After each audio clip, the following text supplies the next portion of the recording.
Hello, and welcome to the Kosh.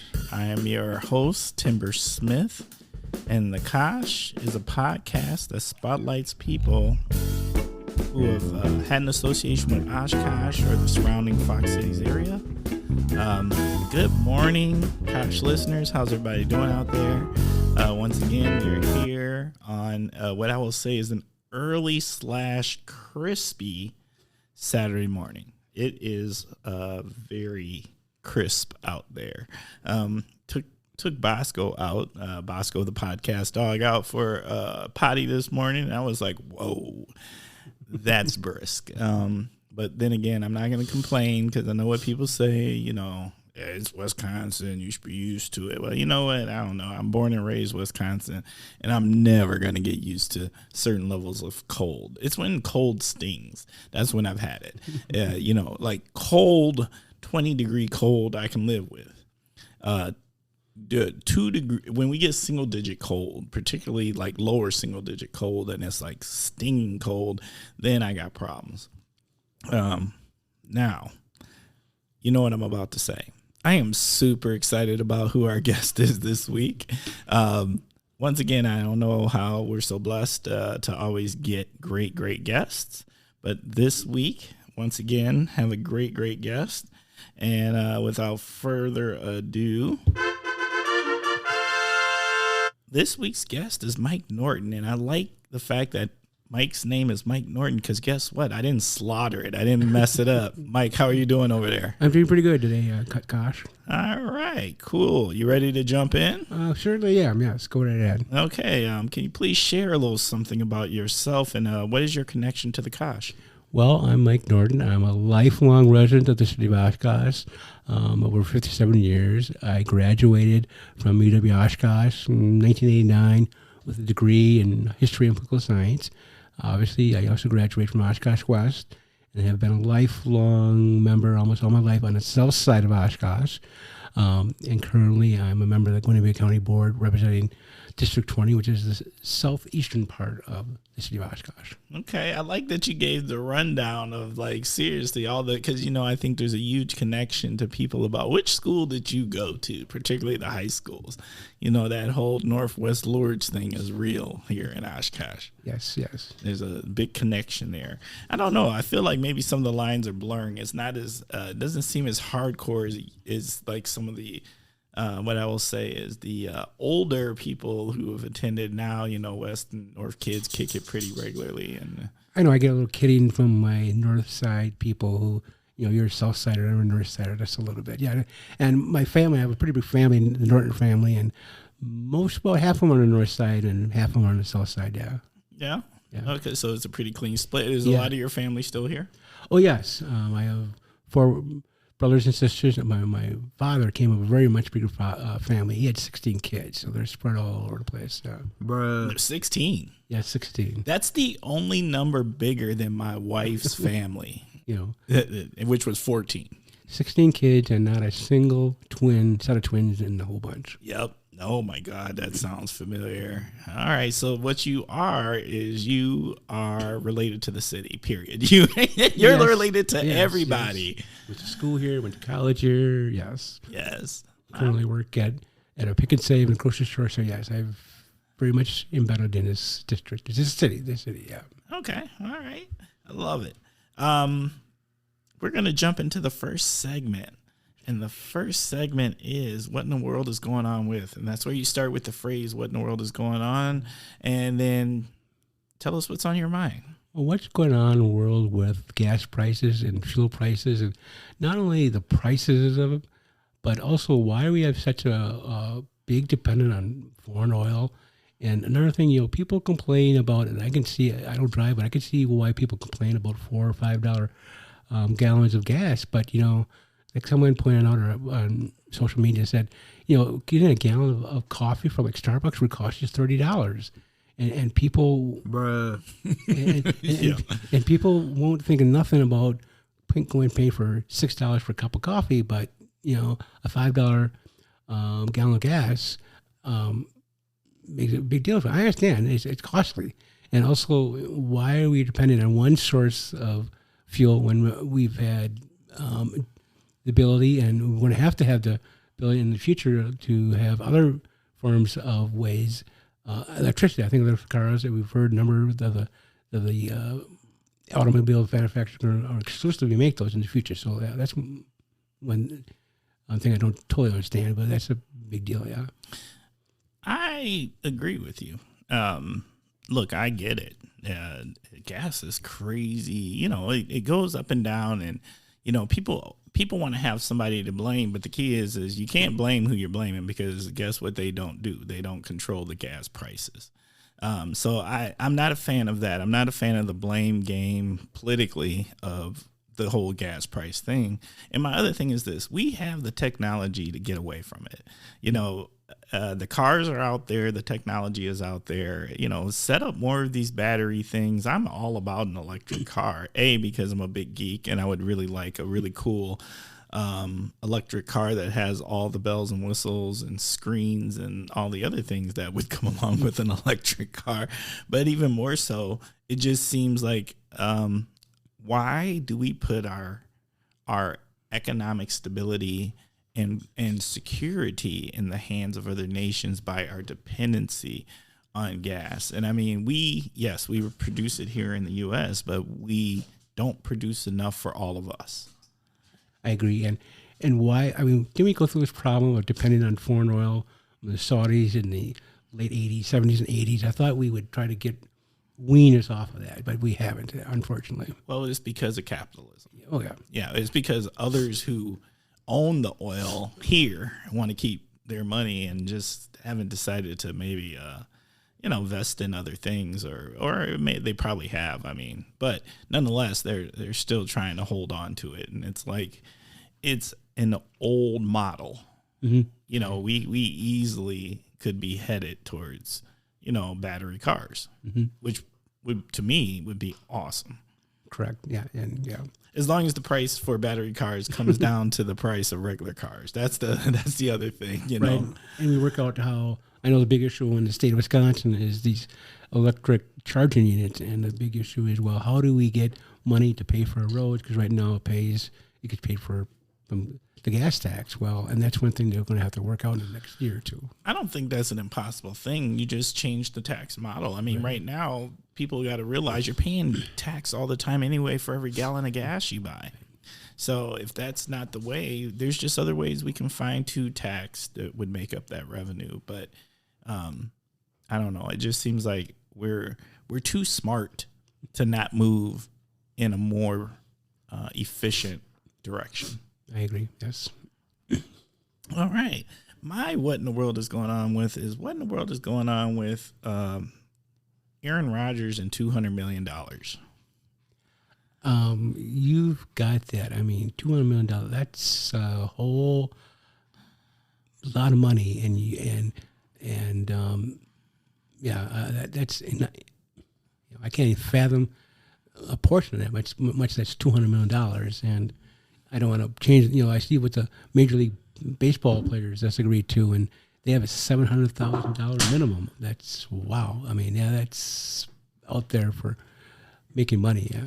I'm just my bigger thing is this. Look, I'm not saying he's not worth money, lots of money, because he's one of the best, if not the best in the league, and has been consistency for a long, long time. But I do think it's a team sport, and you have to invest in the whole team. That's how you actually win Super Bowls. You don't win Super Bowls on one person's back. One great player does help you get there, but one great player does not get you there. And we've known that in other teams. We've seen that in other teams. It's a team sport. So you can't take up so much of the salary cap that the team can afford to surround you with other great players that are only going to make you greater. Well, how are they going to afford to have the guards to protect them, to pass the ball? And how are they going to afford a defense to make sure that other teams doesn't score every time they get the ball? And that's what you're right. You have to not put all your eggs in one basket, because you have to spread out to have a team to win a team game. Yes. Yeah, that's kind of my thought process. So like, I'm not saying we shouldn't pay him a good amount of money, but I do just worry at the point in which we pay, especially because we're a small market team. We pay that level, and then all of a sudden, we can't grab. I think back to when we kind of won that first championship that we had won in a long time. Well, Brett Favre couldn't do it by himself. It took them bringing Reggie White. Mm-hmm. Right. And so it is a team thing. So I just worry a little bit about that. I mean, maybe it'll all work out in the end, but I don't know. All right. Next segment, word association. Please, I'm going to say a word to you, and please tell me what comes to mind when I say it. First word, food. When I think of food, I think of something crunchy, usually, and filling. My favorite food, I'm not a big cook, but I obviously I like to eat. And for food, give me fish. Friday fish fries is a big mainstay here in Wisconsin. A big fan of that. Chicken, also Italian food. But yeah, like I said, that's my mainstay. When I say food, those are what I like the most. People say I'm picky. Maybe I'm not. I say I'm a perfect Gemini because, I'm picking some things and not picking other things. And some things I'm not. I could be very satisfied with what I eat, like things like this bread or that. But when I think of food, fish and chips are probably a mainstay, and chicken, yeah. Do we got a favorite spot to get those? No, I try to go to Mr. Cinder's and Sherman House and other places. No, not one familiar place. I like Perch. I will say, there's a place that used to be in my area. Unfortunately, it's closed down. I ever had schwai, very interesting fish. I mean, a friend of mine took it on schwai. That was a very interesting seafood to eat. Okay, schwai. Schwai, yeah. All right, that's new. Yes. I don't know what that is. Oh, that was used to be served at the Uptown Cafe restaurant. Now it's no longer there, but I never had it, but it tasted interesting. Not, it wasn't very fishy tasting, but it tasted good. Okay, do we got a favorite chicken spot? No, not really. No, I just like fried chicken. It used to be roasted chicken. Used to be Red's Pizza, but they're closed. But no, I'm not really. I have a favorite chicken spot. Yeah. Okay, that's fair. I will say that so far, I like my fish spot is Jensen's right now. I enjoy Jensen's. They do a good job, particularly because of pike. You just can't get that everywhere. Enjoy that. And then I think no one does chicken better than Parnell's. Parnell's just handles it. Oh, right. And Parnell's is very good for not just fish, but they're infamous for their like $3.99, whatever, Sunday chicken dinners. Well, yeah, that's what I'm talking about. That chicken dinner. Yeah, that's chicken dinner on Sunday. I mean, that's family friendly. Oh, yeah, it's very family friendly. Yeah. Affordable and good eats, yes. All right, next words. Cocktail beer. Well, I'm more of a beer drinker. My parents used to own a tavern for 25 years, so I guess that's where I got it first. But I will say for cocktail, my indulgence, because I like ice cream, I love Brandy Alexander's. I used to, hey, give me some of the ice cream. So that's one of my drinks. I don't have a lot, but that's one of my cocktails.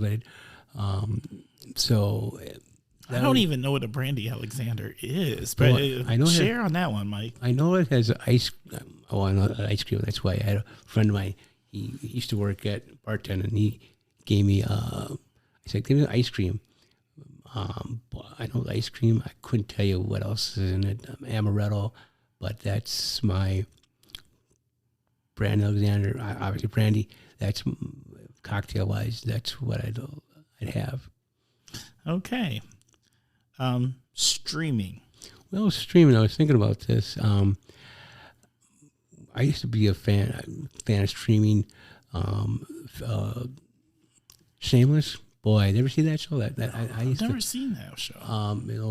unfortunately, it's gone off the air. But boy, I had a couple friends of mine. They hooked me on that show, and I just got hooked. Watched Shameless about how interesting how people live their lives. And this was Chicago. It also originally took place in England, but Frank Gallagher, who was a very interesting character, and Shameless, because he'll do anything to live life and go from day to day. Very interesting show. That's my one of my favorites. Okay. I've never seen Shameless, but I've heard really good things about it. Where does that stream from? Well, it's been Showtime. Showtime. And and so other streaming show. I used to watch a little bit. The Handmaid's Tale. I used to watch that a little bit. It did go streaming. Another one was Designated Survivor, which went from ABC to Hulu. But yeah, those types. I'm a big connoisseur or big advocate for either comedies or shows that are history/politically related, whether the comedies or not. So yes, I was a big fan of West Wing, but I also was a fan of a show like Vice, which was a comedy show about about the vice president. Yeah. You know what? I've never watched any episodes of Vice, but I mean, Vice was talked about a lot, so it had to be hilarious. Or Veep. I'm sorry, not Vice. Veep. That's Veep. Veep. Yeah, you're right. Vice it is Veep. Yeah, Veep. Yeah, I think Vice was the movie about Dick Cheney. Shop local. I shop at places like Goodwill. I mean, a good price, good value. Yes, I'm all about that. I mean, other places, other than that, the usual Targets and Walmart. But yeah, there are a number of different shops that are local. I don't really go shopping a lot, to tell you the truth. No, that's not you, huh? No, that is me. I mean, if I would want to go find some, I would maybe go to a local spot. But basically, like, I don't know, Goodwill's good. I guess a good value. Yeah, but yeah. Yeah. Okay. Pets. I don't have a pet, but I used to have a pet. I'm a big dog fan. That's why I like Bosco, the podcast dog. I do. I really like that. I don't mind cats. I just I like dogs over cats because dogs. I know when Bosco's around. Cats sometimes you don't know when they're around. I had a sister who has a sister who has like 3-4 cats, and she'd have a cat be way up on the 3rd floor and hardly come down. But a dog, a dog's around. They're good for the friendship, to keep you company, and also they'll know when people around who shouldn't be around. They're good guard dogs or good. Keep you aware of who's around. So yeah, that's why I'm more of a dog person. Used to have a beautiful German Shepherd growing up. Greatest dog, I would think. Boy, she was not afraid of any other dog or other people, and she would protect other. We had 2 dogs, and she'd protect other dogs. So yeah. I am enjoying my dog life right now, and I'm with you. Cats are sneaky. Yeah. Some cats are. I mean, some cats are super cool and they come and hang out, but I don't know. Me and cats don't. Well, first of all, me and cats don't get along because I puff up and I'm super allergic to cats. So like it's not good. Okay. But dogs, love dogs. Right. Like as long as they don't come and bite me, or I don't mind them barking. I don't like them being barking. I don't mind being affectionate like your dog, but they come want to chew at me. That's different. Yeah, and so yeah. Yeah, I'm not sure I'm a fan of the biting dog either. and you walk the street and you get these dogs, and you see dogs are not on a chain or anything. Well, are they going to come at me? And that's when usually the owner says, well, they're friendly. I said, oh, okay, but I'll trust you. But somebody I don't trust them.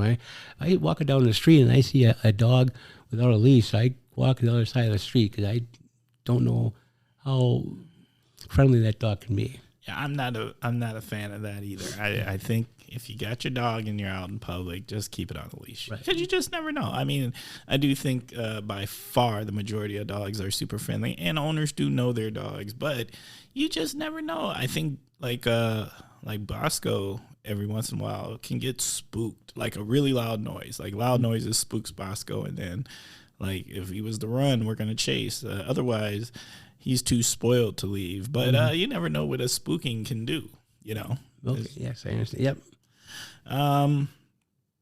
Community. I think community is getting involved. Community, I've been involved in a number of different things. I used to be, for many years, I used to work for the rec department in various capacities, being both an umpire and a referee and whatever. I used to be a member of the softball commission, which was really sometimes tougher than being a supervisor at times. You had to make the rules sometimes. And got involved in that. I also got involved, I have been for many years, I was on the transit advisory board and meet the needs of making sure people can get from place to place in the city. But community is getting to be the sense of we all need to help each other, and we all are in this thing together to make the community better. And that's what I think community is. Let me ask you a question, if you don't mind. Sure. What made you get so involved in the public sector? I guess because I've very early, people have their geeky things or whatever. I was always involved when I was younger, involved in not political things, but those type of issues. I remember, I had this very interesting nickname, Zoot, in 8th grade, and that got me elected to the homeroom representative to the student council. That kind of propelled it. And then history and political history was my major, and I always had interest. I thought history was the easiest. I thought one of the easiest to follow, and I got interested in that way. And that led me to civic affairs and political affairs. One day I got appointed to the Citizen Advisory Committee. One thing left to another. I got there to serve on the AVCAP Board of Directors, and bang, I was on a number of involved in other community-related organizations or boards. And so I guess the sense of maybe giving back to the community and having a voice and a say. And if you want to get involved in something, you have to be involved, and that's what I did, and that's why I've been involved in a number of different things. I think it's so important to get involved in. I think local government is super important to get involved in because it's easy to ignore, right? I think the consensus is we're all busy, we're all working, and as long as it's not on fire, we'll just let it do what it does. But I think it's too important because it affects your everyday life every day, and you don't necessarily realize it, which shows good government to me. I mean, I got involved in local government by my other, I was a member of the League of Home Voters, and because I was a member of the League of Voters, I got appointed to be on the AVCAP Board of Directors, and I got appointed I used to go to the meetings with a fellow county board supervisor, and I used to ask, what are you guys doing, this and that, and after a while, in 1998, when I first ran, I lost. I said, well, I'm going to take a shot at this. I saw some things that the county board was not doing, county government, and I said, let's get involved. I want to get involved in issues, and I said that I wanted to reach out and find a better way to communicate with the constituents, the public, and I have tried. I tried early. I used to have newsletters and town hall meetings. I want to do that again, and I still do it a little bit by having a Facebook page where I post the agendas for things, but I think you have to include and inform the public of what county government, local government is. I have a measure the last few years, and this year, April, is County Government Month. And I said, well, let's just proclaim it County Government Month. Let's find ways with live events or virtual events or whatever to educate, inform people what county government is, because I don't think not many people really know what that does. No, I agree. You know, I agree. I'm not even sure I fully understand all of what county does, and I like to think of myself as at least paying attention. okay. You know, but county does touch a lot of things, and I also don't think people think about the fact of how county affects residential when you're not in the main city stay. Mm-hmm. You know, and how those decisions are playing. I would say county government affects more those people who live in a town outside the city of Oshkosh, or any of the cities, any of the. And we do have, we have services that apply to everyone, but county roads basically are outside the city. And other planning and zoning, what we do in planning and zoning is those places outside the city. That doesn't mean we have human services needs, parks, and public safety, which obviously encompasses all the cities and everyone in Winnebago County. But yeah, you are correct. There's people in the town a lot more acute of what county government does. Okay. Next segment.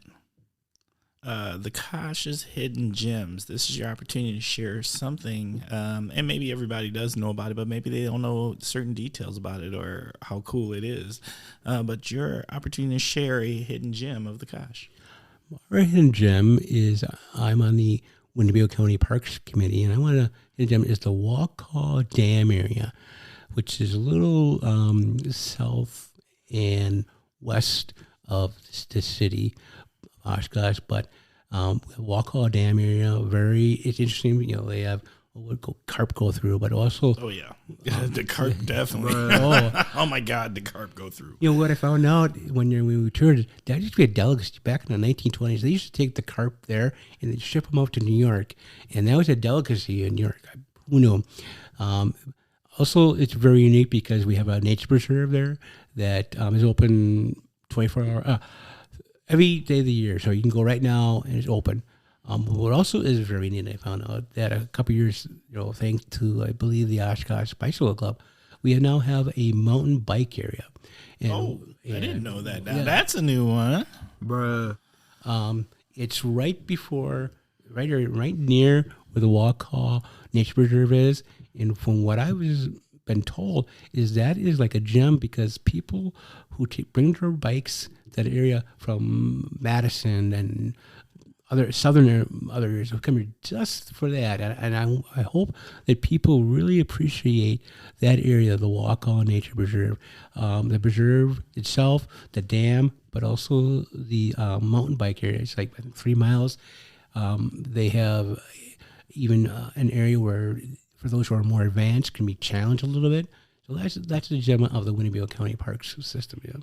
What I will say is, now I haven't gone to Waukau in ages. Like I knew about Waukau actually around the time when in the 90s, let's say mid to late 90s, and I used to go fishing there, and that was the spot, and those carps were crazy there, and it was kind of like a perch breeding ground too. So like you wouldn't catch any perch you could keep, but all these little perches were around. But it was just a cool area. But I haven't gone there never, so I don't know what it looks like now. Now you've been to we do have to fix up the dam area a little bit, but yeah. And there's like I think there's a bridge I know we have to fix up, but yeah. Okay.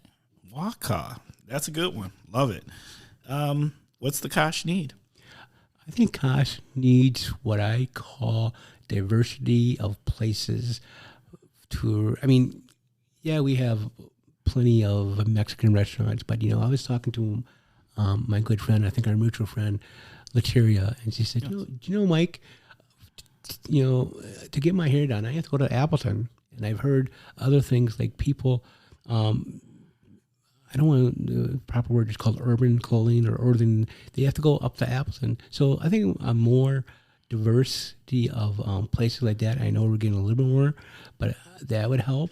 Also, maybe more where this diversity celebration is an issue. I'm on the Diversity Affairs Committee. We might have what we call, quote unquote, a diversity fair where we highlight some of these businesses. But I think that's one thing that may be needed in Oshkosh.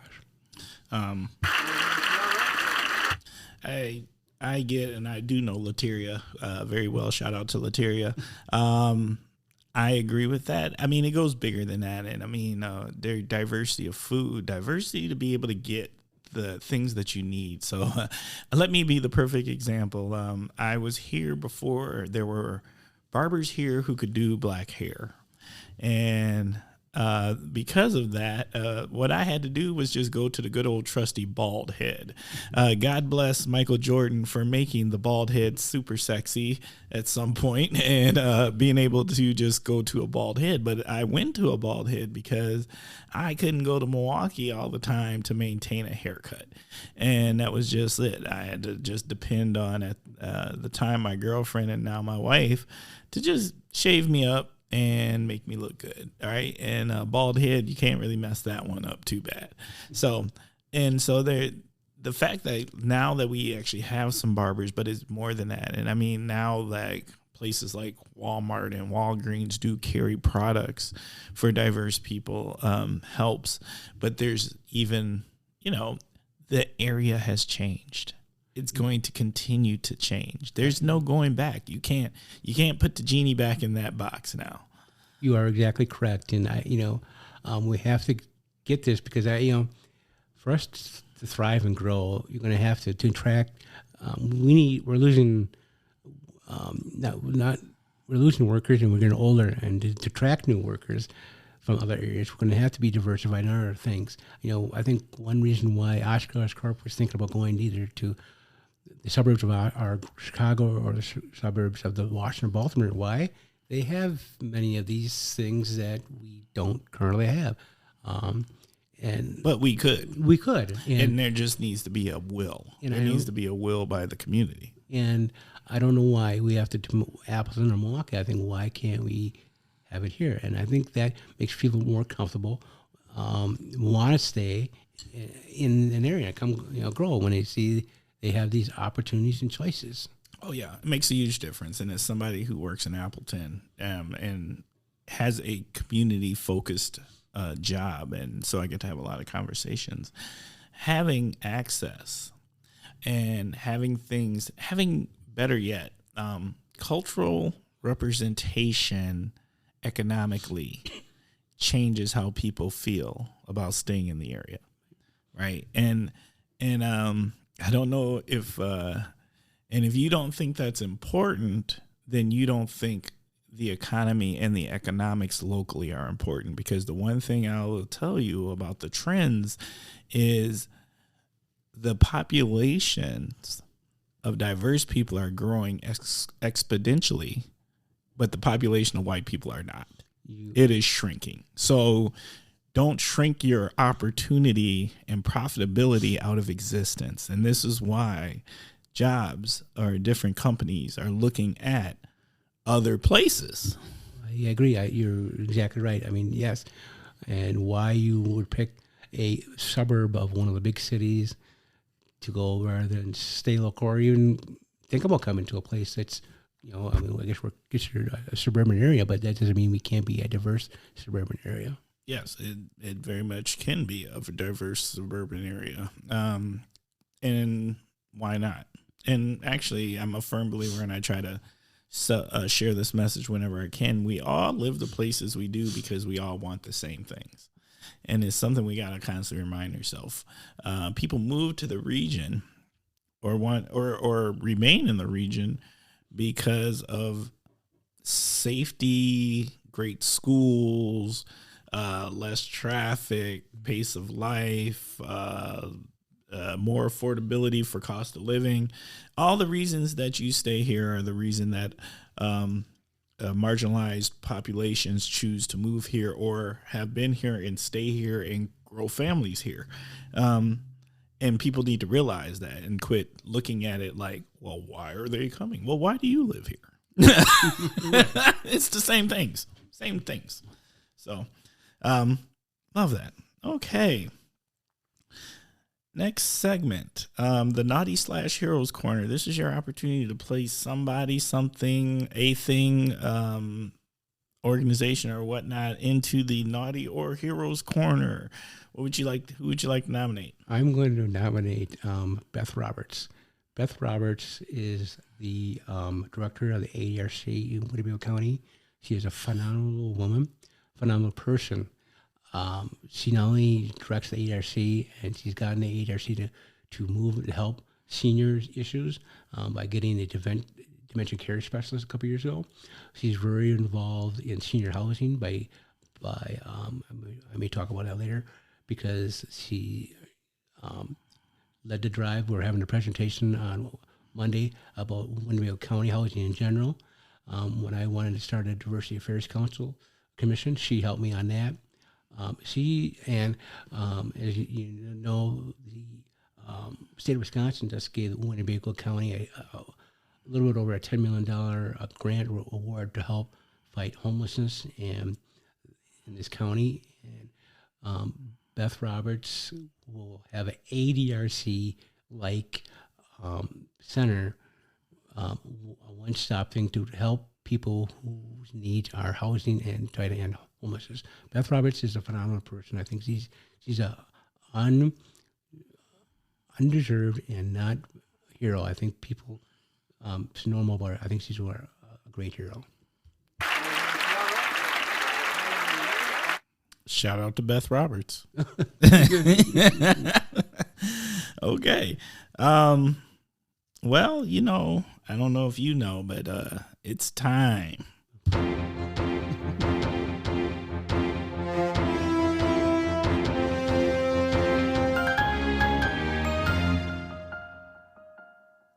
You now know that is the sound for when it is time for Topic of the Week. So Topic of the Week is always chosen by our guest.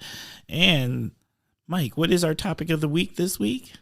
My topic is senior needs and senior housing in the next decades to come. We are increasingly becoming more and more older.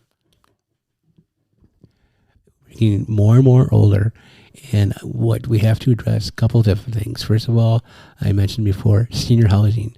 Senior housing that's not just affordable, but accessible. And when I mean accessible, I mean I don't think seniors are going to have to be able to live in 2-3-story homes.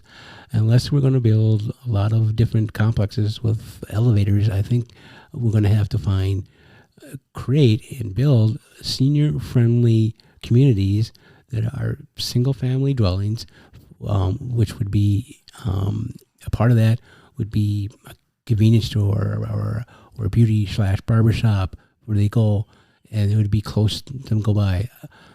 Related to that is senior needs about making sure they're being taken care of at home.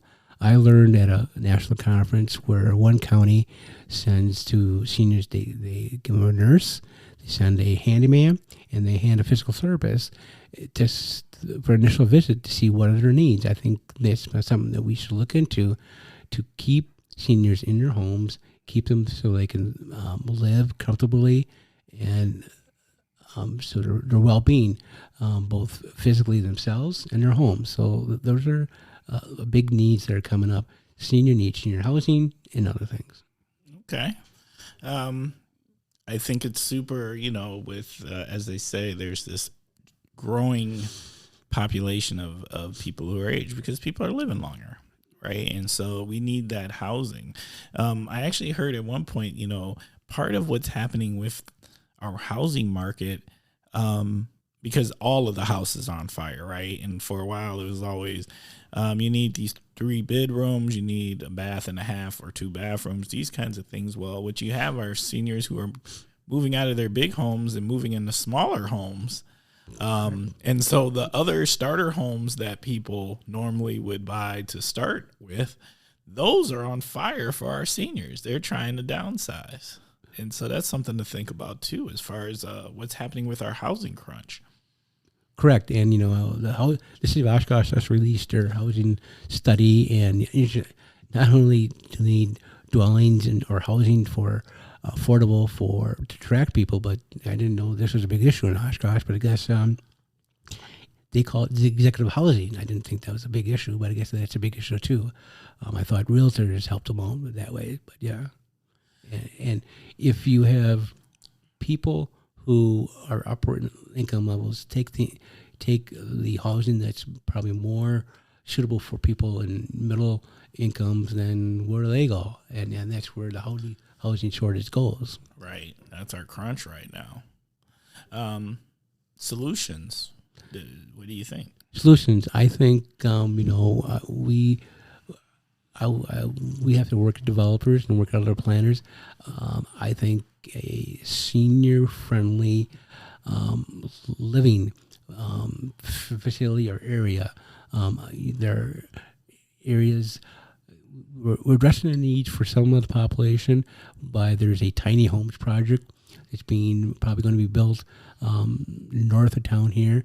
That is for parents and people of school-age children, but a senior-friendly area, not necessarily assisted living, but an area, be a group of homes of single one dwellings, and maybe, like I said, that area, there'd be a convenience store or something like that, so they could do their shopping and won't have to depend about going out to miles away. So that possible solution. What I would love to see Oshkosh do, particularly on this side of town, which is the north side as they phrase it, but I there you live go really, again, Josh. there you go.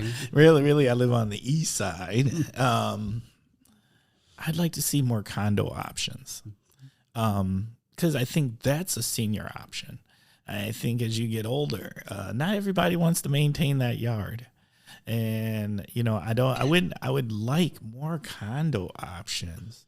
Not necessarily big condos, or anything like that, or I don't need a yard either. I'd like some more apartment condo options. Like one thing I've always heard, and this has been said to me by numerous people, is that the complex over there on 100 Main, people would love to buy those units because they love the location and they love their unit as a condo. And I would like to see some options like that, not necessarily on this side of town, so to say, be available, because I do think there's a huge market for that. Okay. Yes, and I think that's going to attract the 25 to 40 or 45-year-old market. I thought, and I believe the city was addressing that, or hopefully down by where I live, by Main and 9th and around that area. That's what that was geared towards. I don't think they're going to be condos. Okay. I think they're going to be apartments. I know that they're looking at options for there, but from what I read, and I could be wrong, those were not being advertised as like a condo option where you can purchase. It was more of an apartment option. So there was just going to be more apartments available. And I think there's something to, we've for a long time have told everybody, you purchase so you can build equity. And so that's why condos are attractive for those people who maybe we're past the point of having the time, the will, or the ability to maintain a full house, but we still want to own for the option to build equity. And you make a good point there. We had someone from an HRC committee, and he said, well, I just don't want to give, and maybe not a big yard, but they maybe want a little yard, and they don't want to totally give up some of the things that they have when they go to assisted living. Right. They still want that feel of their home. So a condo, and also for anyone, a condo, they say, well, why pay $600, $700, $800, whatever it is, rent when you can pay that towards a mortgage or whatever, and you have equity when you do that. Yeah, and that's what I'm saying. So I would just like to see more condo options, because I think condos are a great senior option, because these are people who have owned often for their lifetimes, right? And correct. So what else? Anything else you would like to add about senior needs here? No, that's like, I think there's a very increasing need. Like, when I said the place where they being able to fix things around their home, that's a big need. People need handyman. Oh, yeah. And I need a handyman. I mean, and they may need someone just to, come paint something, or little small jobs, which, may be hard to find someone to do. But if we could find some way to have a list of handyman who would be willing to do that, I'm sure we could find them enough, not work, but at least assist us. And like I say, in these places, they assess the place. They're like, oh, you need this and that. And then later they come back and they'll find a way to fix it. And that's also, another concern of both is making sure that the social ability of seniors about where they can not just living all by themselves, that they can find activities with others, either of their own age or people in general, that they can engage in so that they have social mobility. So that would be a good thing for neighborhoods. I do know a few years ago there was an initiative or thing where in the East Side Neighborhood Association, they had to find a way to get older guys with middle-aged or younger guys, and they found a common thing, and that was cars. And that brought some common things so they could share, and I think that's what needed, being able to connect with those seniors and give them some sociability so they don't think they're all alone. And that can be in many different forms. I agree. Okay. What about, because I think you can't talk about seniors and senior needs without talking about senior health care. True, and right, and that's why you have to include a nurse, and you have to check on them, both their physical needs, and maybe you get assessment. A big need for the general public is mental needs, and that's going to be I keep on here, and I know the next number of years, mental health needs were a big concern before the pandemic. It's going to be a big concern after pandemic. Enormous concern. And I think you're correct.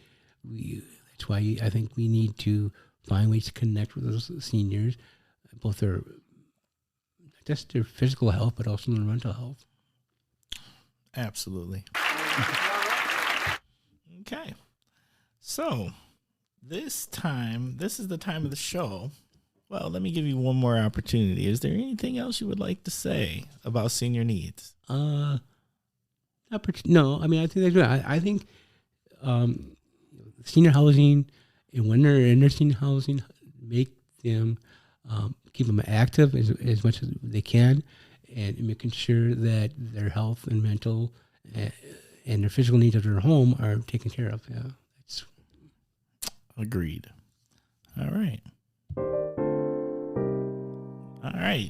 So, Mike, this is the time of the show where we start winding down because we're headed towards the end of the show.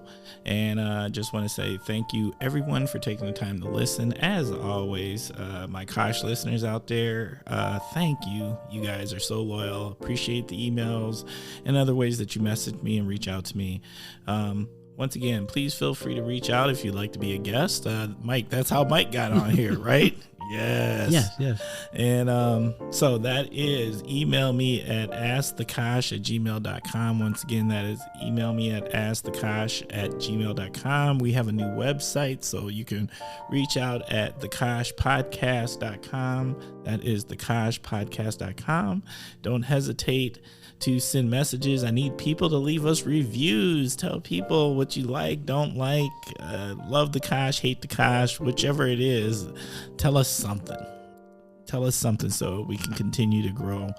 And once again, still waiting on that first message to come through for the new segment we want to start called Ask the Kosh. And you would call and leave us a voicemail at 920-385-9298. Once again, Ask the Kosh. Leave the message voicemail at 920-385-9298. All right, that would be fantastic if we could get a couple of questions so somebody like me and Mike can sit down and address them. You'd be game for that, Mike? Sure, anytime want to come on or ask questions or answer questions, sure. Oh, yeah, most definitely. So, you know what time it is, Mike? Oh, let me tell you before you even answer. It's my favorite time of the show.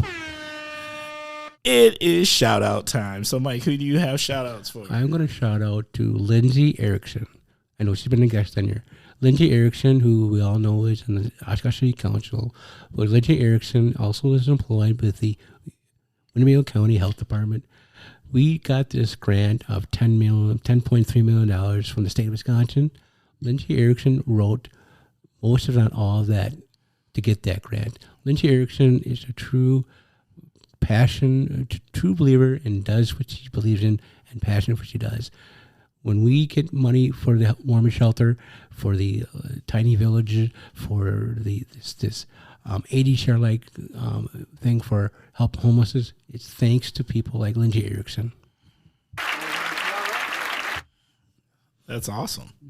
Yeah. Did you say 10 million plus?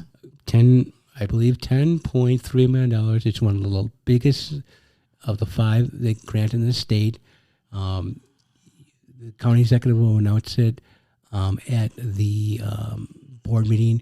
The county still has to accept the money. We will, and then we'll have to do the disbursements. But most of it has been spoken for, I would say, or allocated for. But yeah. All right, that's amazing. Any other shout outs? No, other than I say Beth Roberts and the HRC. HRC is phenomenal. Their model is get to know us before you need us. They do phenomenal work. They have information specialists. They have reach out. If you are a senior in this community and you have questions, anything about, please call them. They can help you out. That's what their job is, either directly or indirectly. That's what one of the main things they do. All right. All right, my shout outs. I normally have a ton of them, but this week I'm going to keep it kind of simple. One shout out is going out to Jensen's. I've got an opportunity to go to Jensen's recently.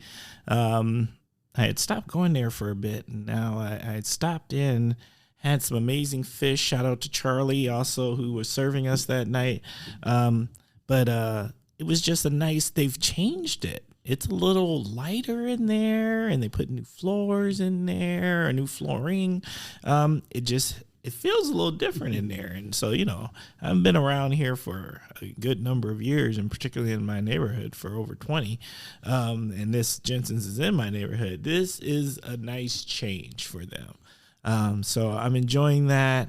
And at some point today, I think I'm actually going to try to talk my wife into going there. One of those things. I also like to send a big shout out to Parker Johns. Parker Johns, let me tell you this. I had a big group of my fraternity brothers here in town. We were doing some things, taking care of some business.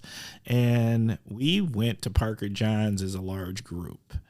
And let me tell you something. Even though Oshkosh has changed, but there's certain things Oshkosh still has its hesitancies, and we were probably I think it was a total of 14 to 15 black men in suits, and we walked into Parker Johns, and they served us with. They weren't the fastest, but that was just because we were 15 deep. I mean, you got to take your time, and I'd rather have the food good than have the food fast. But they served us with amazing service. We had an amazing server.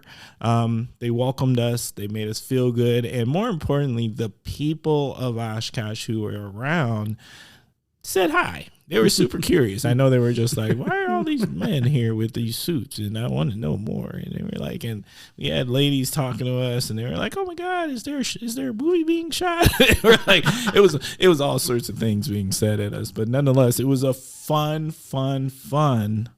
time, and the food was fabulous. Thank you, Parker Johns. I appreciate you. Now where's that located? Parker Johns. Parker Johns is over there by the university. Okay. It went into the, you know, what was the restaurant that was there before you?